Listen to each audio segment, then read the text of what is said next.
Hi guys, good evening. My name is CA Deepti. I make videos on accountancy and economics. और guys आज के video में हम retirement of a partner के MCQ questions practice करने वाले हैं. स्टार्ट करते हैं गाइज. सबसे पहला क्वेश्चन है guys, the share of goodwill of the retiring partner is debited to the remaining partners in their. Guys जो पार्टनर रिटायर हो रहा होता है, जो हमारी फर्म एग्जिट कर रहा होता है, फर्म छोड़ के जा रहा होता है, वो सैक्रिफाइस कर रहा होता है. तो गुडविल की हम जर्नल एंट्रीज क्या पास करते हैं? Gaining partners capital account debit to sacrificing. मतलब जो जा रहा होता है, जो सैक्रिफाइस कर रहा है, जो रिटायरिंग पार्टनर है, उसको बाकी पार्टनर्स गुडविल देंगे. लाइक फॉर एग्जांपल अगर ए बी सी तीन पार्टनर्स हैं, सी रिटायर हो रहे हैं, तो ए और बी जो गेन कर रहे हैं वो उसको गुडविल देंगे. तो वो वही बता रहे हैं, वो वही पूछ रहे हैं आपसे कि जब रिमेनिंग पार्टनर्स डेबिट होंगे, तो पहली बात तो क्या रिमेनिंग पार्टनर्स डेबिट होंगे? हाँ, गेनिंग पार्टनर्स डेबिट होते हैं. कौन सी रेशियो में डेबिट होंगे?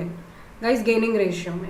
ये जो जर्नल एंट्री होती है गेनिंग टू सैक्रिफाइसिंग, इसमें गेनिंग रेशियो ऑफ कोर्स काम आएगी. So answer is option C. Next question देखते हैं गाइज. क्वेश्चन नंबर 2 है, when revaluation account is prepared then assets and liabilities appear in the books of reconstituted firm at their. Guys reconstituted मतलब जो firm अब नई बनी है. Like पुराने में 3 पार्टनर्स थे ए बी सी, सी रिटायर हो गया, तो अब जो रिकॉन्स्टिट्यूटेड फर्म है, जो न्यू फर्म है ए और बी की, और उसमें अब एसेट्स और लायबिलिटीज किस वैल्यू पे आएंगे अगर रिवैल्यूएशन अकाउंट बना है. देखो रिवैल्यूएशन अकाउंट का मतलब होता है जिसमें एसेट्स को रीवैल्यू किया होता है. एसेट्स को या तो इंक्रीज किया होगा या डिक्रीज किया होगा, या तो लायबिलिटीज को रीअसेस किया होगा, या तो लायबिलिटीज इंक्रीज या डिक्रीज. तो जब रिवैल्यूएशन अकाउंट बन जाता है ना, लाइक फॉर एग्जांपल हमने जर्नल एंट्रीज पास करी होंगी, may be machinery account debit to revaluation account, या revaluation account debit to creditors account.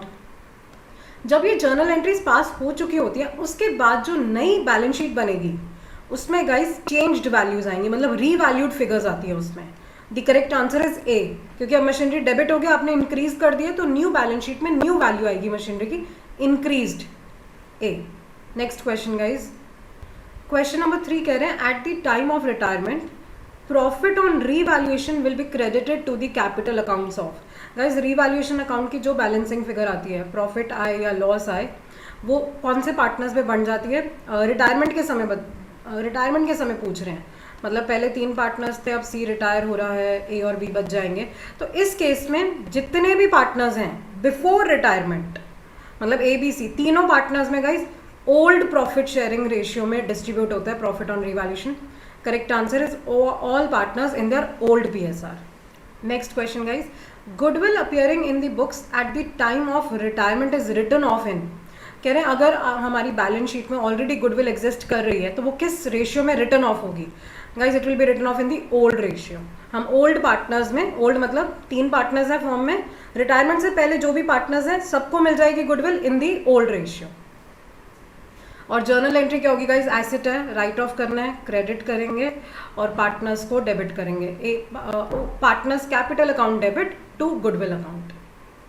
Next question guys. Question number 5, A B C are partners sharing profits in the ratio 8:4:3. B retires and his share is taken by A and C equally. Guys B का share था कितना? B is 4/15, और जो B sacrifice कर रहा है वो ए और सी गेन कर रहे हैं. It is being taken by A and C, दोनों ने गेन करा है इक्वली. मतलब गाइज इनकी गेनिंग रेशियो 1:1 है. अगर पूछते हैं gaining ratio, it is 1:1, but उन्होंने हमसे न्यू रेशियो पूछी है. गाइज न्यू रेशियो कैसे कैलकुलेट करेंगे ए और सी की? इनका जो भी ओल्ड शेयर तो इनके पास था ही था, प्लस इन्होंने और गेन कर लिया. सो न्यू रेशियो का फॉर्मूला होगा old share plus gained share को ऐड करके. तो उसके लिए गाइज पहले मुझे इनका गेन्ड शेयर कैलकुलेट करना पड़ेगा. ये तो रेशियो है. अगर मैं गेन्ड शेयर की बात करूं तो ये जो 4/15 है, आधा ए ने ले लिया, आधा सी ने. मतलब 4/15 इंटू 1/2 इज ए का gain, and C has also gained 4/15 into 1/2, which is 2/15 over here and 2/15 over here. ये तो इनका गेन्ड शेयर है. I need to calculate the new ratio. तो अगर मैं ए का न्यू शेयर कैलकुलेट करूं, ए का ओल्ड शेयर है 8/15 प्लस ए ने गेन करा है 2/15. सिमिलरली सी का ओल्ड शेयर है 3/15 और सी ने गेन करा है 2/15. तो गाइज यहाँ से मुझे इनकी न्यू रेशियो मिल गई which is 10:5, or I can also say 2:1. So answer is C, 2:1. Next question guys, A, B, C are partners sharing profits and losses in the ratio 4:3:2. B retires, तो A, B, C हैं 4:3:2 and B retire हुआ है. Profit on revaluation was 54,000. New ratio of A and C is 5:4. New ratio भी given है A और C की 5:4 और gaining ratio भी given है. Revaluation profit will be distributed guys. Profit तो old ratio में distribute होता है, मुझे न्यू रेशियो या गेनिंग रेशियो की नीड ही नहीं है. रिटायरमेंट के केस में जो भी ओल्ड पार्टनर्स है, रिटायरमेंट क्या गाइस, एडमिशन भी केस हो, चेंज इन पीएसआर भी हो, old partners old ratio. So A B C तीनों को मिलेगा रिवैल्यूएशन प्रॉफिट और किस रेशियो में 4:3:2 और रिवैल्यूएशन प्रॉफिट कितना है 54,000 गाइस. उसको इस रेशियो में डिवाइड कर दो और वैसे मुझे डिवाइड करने की नीड ही नहीं फील हो रही बिकॉज सिर्फ एक ही ऑप्शन है जिसमें ए सी ही लिखा है. So that must be the correct answer, A B C वाला C option. Next question guys, at the time of retirement if goodwill appears in the balance sheet it must be written off in the capital account of all the partners and they are debited in. Guys जो balance sheet में goodwill होती है it will be distributed in the old ratio. Next question देखते हैं guys, question number 8. A, B, C are partners sharing profits and losses in the ratio of 1/4, 1/8 और 10/16. तो इनकी ratio हो जाएगी गाइज, एलसीएम ले लेते हैं 4:2:10. तो मतलब मैं रेशियो ऐसे लिख देती हूँ 2 2s 4, 2 1s and 2 5s 2:1:5. A retire हो गया तो remaining partners, find the new PSR of the remaining partners. Very important question guys. इस क्वेश्चन में कई बच्चे कैलकुलेशन करने बैठ जाएंगे बट गाइज रिटायरमेंट के केस में जब कोई पार्टनर रिटायर होता है और क्वेश्चन साइलेंट है कि रिमेनिंग पार्टनर में से कौन गेन कर रहा है, बी गेन कर रहा है या सी, तो हम क्या अज्यूम करेंगे, we will assume both B और सी गेन करेंगे. और किस रेशियो में गेन करेंगे, अपनी ओल्ड रेशियो में. अपनी मतलब बी और सी की जो ओल्ड रेशियो है उनकी गेनिंग रेशियो हम अज्यूम करेंगे 1:5 जो इनके आपस की है. और न्यू रेशियो भी गाइस पक्का ही सेम आएगी, their new ratio will be equal to their old ratio 1:5. मतलब answer is 1:5 without doing any calculation. यहाँ पे वो फॉर्मूला मत लगाने बैठ जाना old plus gained, you needn't do calculation in this question. और ऐसे में अगर आप पेपर में कैलकुलेशन करोगे तो आपका पेपर छूट सकता है बिकॉज जब पेपर बनाया जाता है तो यही थॉट प्रोसेस के साथ बनाया जाता है कि this question will be done by the student in 30 seconds, 30 seconds to 1 minute. इसमें अगर आपने 2-4 मिनट लगा दी तो पेपर मिस हो जाएगा. This is a very important question guys. लगता है कैलकुलेशन होगी बट नहीं, it was a very easy one. 1:5 जो उनके आपस की ओल्ड रेशियो है it will be same as their gaining ratio also and their new ratio also. Next question guys, A B C are partners on retirement of C his capital will be credited with. His capital मतलब वो basically ये कह रहे हैं कि जब हम सी का कैपिटल अकाउंट बनाएंगे तो उसको क्या क्या मिलेगा. गाइज वो रिटायर हो रहे हैं, देखो एडमिशन के समय जो नया पार्टनर आता है वो कैपिटल लेकर आता है, गुडविल लेकर आता है. बट जब पार्टनर रिटायर हो रहा है, एग्जिट कर रहा है, तो हम उसको उसकी कैपिटल वापस दे देंगे. उसको क्या क्या मिलेगा, हिज शेयर ऑफ गुडविल पक्का मिलेगा, गुडविल ऑफ द फर्म नहीं, share of the goodwill of remaining partners नहीं. Guys correct answer is A, उसको अपनी शेयर ऑफ गुडविल जरूर मिलेगा. और कौन देंगे, ये सैक्रिफाइस कर रहा है, गेनिंग पार्टनर्स विल गिव. मतलब बाय ए बाय बी हम लिखेंगे, उसके पार्टनर्स के कैपिटल अकाउंट में ही विल गेट गुडविल, अपनी शेयर ऑफ गुडविल उसको मिलेगा, दोनों से मिलेगा उनकी गेनिंग रेशियो में.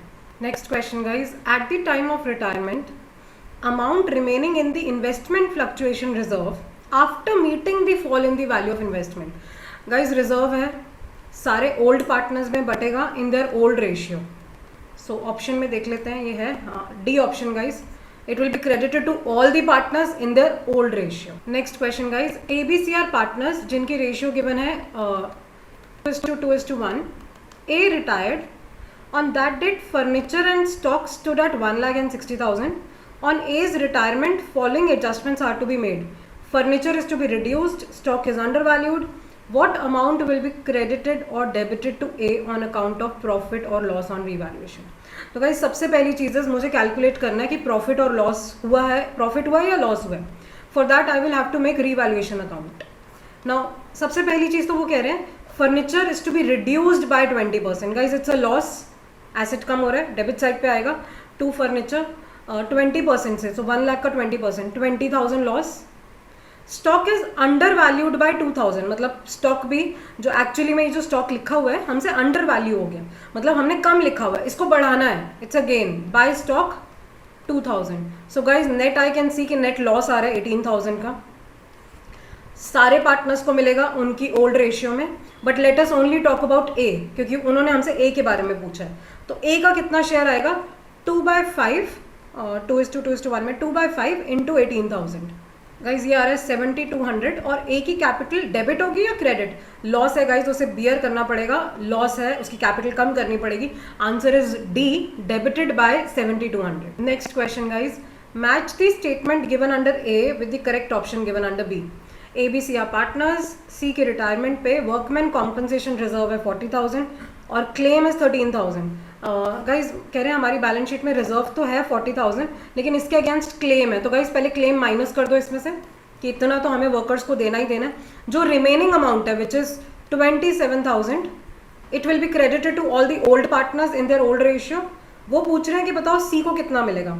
गाइज इस क्वेश्चन में रेशियो मेंशन नहीं है, तो इक्वल ले लो, 1:1:1, तो सी का हिस्सा आ जाएगा 1/3, 9,000. Guys answer is C option, 9,000. Next question, P, Q, R are partners, are retired from the firm. After making the adjustment for reserve and revaluation, balance in R's capital is 1,20,000. तो R को हमने कितने देने हैं, 1,20,000. But P and Q paid 180,000 in full settlement to R. Identify the item for which P and Q paid 60,000 more. Guys देखो, जब कोई partner retire होता है हमें उसको कैपिटल भी देनी होती है और उसको गुडविल भी देनी होती है. गुडविल क्यों देनी होती है, देखो आज तक वो हमारी फर्म में मेहनत कर रहा था, ठीक है, उसने हमारी फर्म की रेपुटेशन इंक्रीज करने में हमारी हेल्प करी है, लेकिन और उसकी वजह से हमें आने वाले सालों में प्रॉफिट भी होने वाला है, लेकिन आज के बाद से वो प्रॉफिट में शेयर नहीं करेगा, वो रिटायर हो रहा है, वो अपना शेयर सैक्रिफाइस करके जा रहा है. तो बाकी पार्टनर्स ना उसको कॉम्पनसेट करते हैं बाय गिविंग कैश में देते हैं, गुडविल देते हैं. तो ये जो उसके कैपिटल 1,20,000 है, बट हमने उसको 1,80,000 इसलिए दिया क्योंकि we have given him his share in the goodwill. ये जो एक्स्ट्रा मनी दी जाती है ना इज फॉर द गुडविल, और गुडविल क्यों दी जा रही है, because he has sacrifice share, वो अपना प्रॉफिट का शेयर सैक्रिफाइस करके जा रहा है. So answer is goodwill. Next question guys, state any 2 items of deduction that may have to be made from the amount payable to a retiring partner. ठीक है, मतलब वो ये कह रहे हैं कि जब आप रिटायरिंग पार्टनर का कैपिटल अकाउंट बनाओगे तो कुछ आइटम्स बताओ जो डेबिट हो सकती हैं. गाइस डेबिट मतलब उसकी कैपिटल कम करनी पड़ेगी. लॉस ऑन रीवैल्यूएशन, P&L का कोई डेबिट बैलेंस हो, एनी 2 आइटम्स है गाइस, आप ये दोनों आइटम्स लिख सकते हैं. जो भी लॉस होगा they will have to bear, या उनकी कोई ड्राइंग्स होंगी या कोई IOD होगा, सो हम ये सब डेबिट कर देंगे उनके कैपिटल अकाउंट में. Next question guys, ABC are partners 5:3:2. C retired and his capital balance after adjustments regarding reserves, profits, losses was 2,50,000. Guys C retire हो रहा है और C की कैपिटल एडजस्टमेंट के बाद आ रही है 2,50,000. However, C was paid 3 lakh in full settlement. Guys हमने उसको एक्स्ट्रा क्यों दिया है, ये जो हमने एक्स्ट्रा दिया है वो उसे गुडविल मिली है, 50,000 इज गुडविल, और किसकी गुडविल, C को उसका शेयर मिला है. Afterwards, D was admitted for 1/4 share. Guys इस क्वेश्चन में पहले वो रिटायर हुआ है और अब कोई और एडमिट हो रहा है for 1/4 share. Calculate the amount of goodwill to be brought by D. Guys अब कैसे गुडविल कैलकुलेट करें, डी इससे कैलकुलेट कर लेते हैं. जब सी रिटायर हुआ था, सी का शेयर कितना था, 2/10.